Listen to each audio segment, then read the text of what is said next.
नमस्ते, मेरा नाम है डॉक्टर सोनल अग्रवाल और ये आप आज सब लोग वरदान IVF centre Secunderabad Khurja road पे हैं। आज ये प्रेस कॉन्फ्रेंस हमने इसलिए बुलाई है क्योंकि जागरूकता के लिए, ताकि लोगों को पता चले कि इस बुलंदशहर डिस्ट्रिक्ट का फर्स्ट आईवीएफ सेंटर खुल गया है। आईवीएफ होता क्या है? अगर हिंदी में देखा जाए तो इसको टेस्ट ट्यूब बेबी कहते हैं। इसमें बेसिकली जिन मरीजों के अंडे नहीं बन पा रहे हैं या शुक्राणुओं में कोई दिक्कत है, माहवारी की दिक्कत है, रसौली है, अंडे कम है, टेस्ट ट्यूब्स ब्लॉक्ड है, उन सब मरीजों के लिए ये होता है। और भी कई कारण हैं जिनके लिए आईवीएफ किया जाता है। इसमें कुछ लगभग 10 से 12 दिन के इंजेक्शंस लगते हैं और उसके बाद अंडों को बेहोशी में ट्रांसवेजाइनल रूट से निकाला जाते हैं और शुक्राणु को मिला के लेबोरेटरी में प्रोसेस किया जाता है। लगभग 3 या 5 दिन के भ्रूण बना के या तो उसी वक्त मरीज की बच्चेदानी में डाल दिए जाते हैं या फिर फ्रीज कर दिए जाते हैं, जिसके बाद फ्रोजन एम्ब्रो ट्रांसफर किया जाता है। एम्ब्रो ट्रांसफर, एम्ब्रोस को बच्चेदानी के अंदर डालना, जो कि प्रोसीजर बिना बेहोशी के होता है। इन दोनों ही प्रोसीजर्स में कोई कट नहीं लगता है, कोई भी टाके नहीं आते हैं। ये सब नीचे के रास्ते से होता है और अल्ट्रासाउंड के थ्रू होता है, इसलिए कोई भी खतरा नहीं होता है। जो भी पेशेंट अगर आता है, सुबह आता है और शाम तक छुट्टी होके घर चला जाता है। डे केयर प्रोसीजर्स हैं ये। हम अभी तक कितने पेशेंट्स को आप कर चुके हैं? हमने ये सेंटर 1 अगस्त 2024 से स्टार्ट किया था। लगभग अगस्त के 3rd वीक से रिजल्ट्स आने स्टार्ट हो गए थे और हमने अब तक इस वाले सेंटर से अगस्त, सितंबर, अक्टूबर, नवंबर में 48 पेशेंट्स को रिजल्ट्स दे दिए हैं। दिसंबर 3rd वीक ऑनवर्ड्स के रिजल्ट अभी पेंडिंग है, क्योंकि रिजल्ट्स लगभग 14 दिन से 21 दिन के बीच में आते हैं प्रोसीजर के बाद। जनपद में ये और कोई भी है? हमारे बुलंदशहर जनपद में कोई भी ऐसा आईवीएफ सेंटर नहीं है। ये पहला ही बुलंदशहर डिस्ट्रिक्ट का सेंटर है जिसमें A to Z सारी फैसिलिटीज अवेलेबल हैं। पेशेंट को किसी भी प्रोसीजर के लिए, किसी भी अल्ट्रासाउंड के लिए, किसी भी टेक्निक ऑफ आईवीएफ के लिए कहीं पर भी नहीं जाने की जरूरत है। सारा ही सुविधाएं हमारे पास है। लेटेस्ट जितनी भी आधुनिक मशीन्स हैं वो सब हैं। लेजर हैचिंग तक की मशीन लगाई हुई है हमने। आर्टिफिशियल इंटेलिजेंस, जिसे एम्ब्रोस्कोप कहते हैं, जिसमें एक एक भ्रूण का डेवलपमेंट भी पता चलता है, वो भी हमारे पास है। उसके अलावा इक्सी मशीन होती है, इंट्रासाइटोप्लाज्मिक स्पर्म इंजेक्शन, जिसमें एक एक अंडे के अंदर शुक्राणु डाले जाते हैं डायरेक्ट, ताकि फर्टिलाइजेशन प्रोसेस बढ़ जाए। वो भी हमारे पास उपलब्ध है।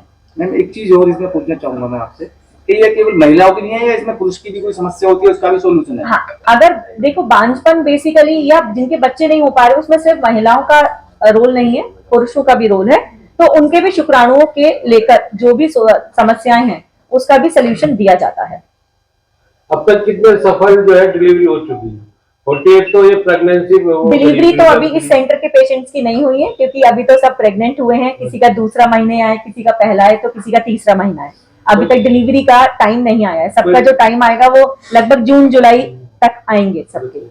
नॉर्मल 9 महीने का पीरियड। अब तक किसी मरीज को, अभी तक तो किसी पेशेंट को कॉम्प्लिकेशन नहीं हुआ है, वो भी मैनेज किया जाता है।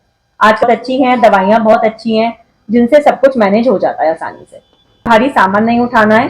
कुछ तरीके के फल हैं जो नहीं खाने हैं, वो बताया जाता है जब वो आते हैं। और उसके अलावा शारीरिक संबंध नहीं रखना होता है उस वक्त आपस में, जब प्रोसीजर चल रहे हैं।